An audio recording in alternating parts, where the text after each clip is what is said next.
खून से सनी दीवारों को देख पुलिस के उड़े होश।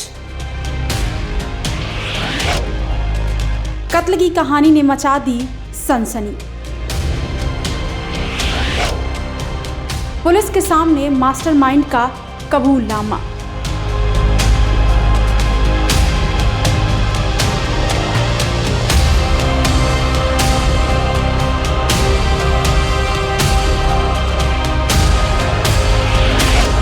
तारीख 19 अप्रैल 2024।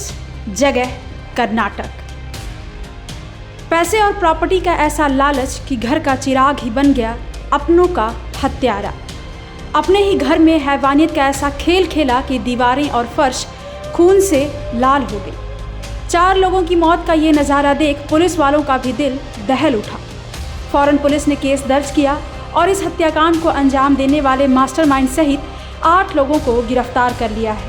अब ये तस्वीरें देखिए, इसमें आपको 8 लोग नजर आ रहे होंगे।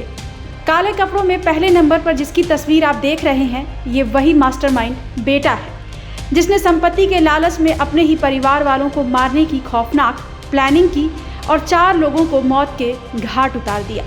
इसका नाम है विनायक बकाले, जो कि कर्नाटक के बीजेपी नेता प्रकाश बकाले का बेटा है। 19 अप्रैल को हुए इस हत्याकांड को पुलिस ने सुलझा लिया है। पुलिस ने इस मामले में बीजेपी नेता के बड़े बेटे विनायक बकाले सहित 8 लोगों को गिरफ्तार किया है।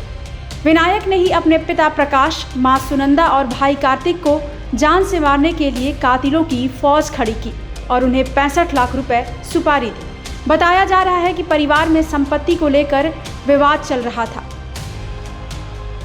विनायक बाकड़े, ये प्रकाश बाकड़े का बेटा है, वो इसको सुपारी दिए थे। वो प्रकाश बाकड़े उनका पिता है, वो प्रकाश बाकड़े और उनका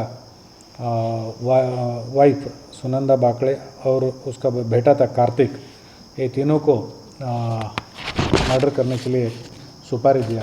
प्राइमरी इन्वेस्टिगेशन में पता चला है ये प्रकाश बाकड़े और विनायक बाकड़े को प्रॉपर्टी के बारे में कुछ डिस्प्यूट्स थे। कुछ प्रॉपर्टी विनायक बाकड़े के नाम पे है, वो उसके बारे में वो जनरल पावर ऑफ अटॉर्नी को साइन करके देने के लिए प्रकाश बाकड़े विनायक बाकड़े को प्रेशर करता था और विनायक बाकड़े पूरा मेरा जो हिस्सा है वो दिया तो मैं साइन करूँगा बोल के वो उनको बोले थे, इसलिए मैं देख लूँगा बोल के प्रकाश बाकड़े ने इसको कुछ वार्निंग दिए थे, इसलिए वो विनायक बाकड़े इनको ख़त्म करने के लिए प्लान करके सुपारी दिए थे। वो विनायक बाकड़े पहले पत्नी का बेटा क्या था? हाँ, वो विनायक बाकड़े पहले पत्नी का बेटा है।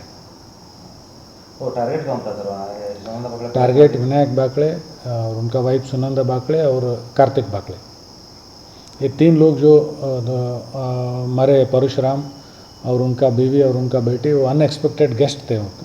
वो मालूम नहीं था इनको विनायक बाकड़े को वो घर में है ही बोल के, इसलिए वो जो ये सुपारी किलर्स थे वो जो मिलाए उनको मार दिए। लेकिन प्रकाश बाकड़े सुनंदा बाकड़े एक रूम पे थे, वो रूम ओपन नहीं किए वो, इसलिए वो बच गए। बाकी जो लोग जो उनको मारने के लिए मिला उनको मार दिया। जानकारी के मुताबिक इसी बात को लेकर परिवार में कलेश हो रहा था और इसी गुस्से में आकर विनायक बकाले ने अपने माँ बाप और भाई की हत्या की सुपारी फिरोज खाजी नामक कॉन्ट्रैक्ट किलर को दी। इसी दौरान ये भी समझौता हुआ कि तीनों की हत्या के बाद घर से लूटा गया सारा माल फिरोज ले लेगा। तय साजिश के तहत फिरोज अपने गैंग के साथियों के साथ प्रकाश बकाले के घर में दाखिल हुआ। उसे बताया गया था कि घर में केवल 3 लोग ही मौजूद हैं। उसने उसी के हिसाब से पूरी प्लानिंग की थी, लेकिन कार्तिक की शादी तय होने की वजह से उसके कुछ रिश्तेदार और संपर्क वाले लोग भी घर में आए हुए थे। हमलावरों को देखते ही प्रकाश शोर मचाने लगे। शोर सुनकर आसपास के लोग आने लगे। इस दौरान बदमाश घबरा गए और उन्होंने अंधाधुंध फायरिंग कर दी। इस गोलाबारी में 4 लोगों की मौत हो गई, लेकिन प्रकाश और सुनंदा अलग कमरे में होने की वजह से बच गए। लेकिन बेटा कार्तिक बदमाशों की गोलियों का शिकार हो गया। इसके साथ 3 और लोग भी वारदात में मारे गए। पुलिस के मुताबिक गड़क के दशहरा ओनी में हुई इस गोलीबारी में 27 साल का कार्तिक, 55 साल के परशुराम, 45 साल की लक्ष्मी हदीमानी और 16 साल की आकांक्षा हदीमानी की जान चली गई। लेकिन कमरे में होने की वजह से प्रकाश बकाले और उनकी पत्नी सुनंदा बकाले बाल बाल बच गई। बता दें कि कार्तिक बीजेपी नेता प्रकाश बकाले की दूसरी पत्नी सुनंदा बकाले का बेटा है। इसके साथ ही वो गडक बेटागेरी सिटी नगर परिषद का उपाध्यक्ष भी था। सौतेले भाई कार्तिक का विनायक के साथ संपत्ति विवाद चल रहा था, जिसकी वजह से रोंगटे खड़े कर देने वाली मौत की ये साजिश रची गई। वारदात को अंजाम देने के बाद जैसे ही इस मामले की खबर पुलिस को हुई, फौरन पुलिस की टीम मौके पर पहुंची और सभी लाशों को कब्जे में लेकर पोस्टमार्टम के लिए भेज दिया। इसके बाद पुलिस इस मामले की जांच में जुट गई।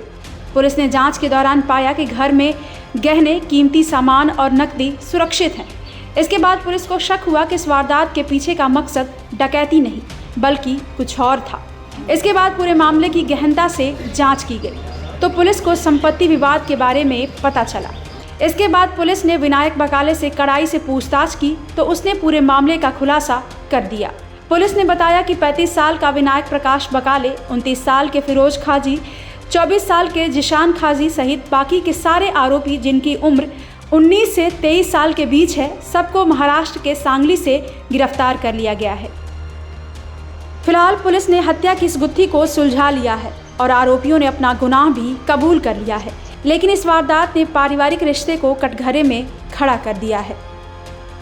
ब्यूरो रिपोर्ट, क्राइम तक।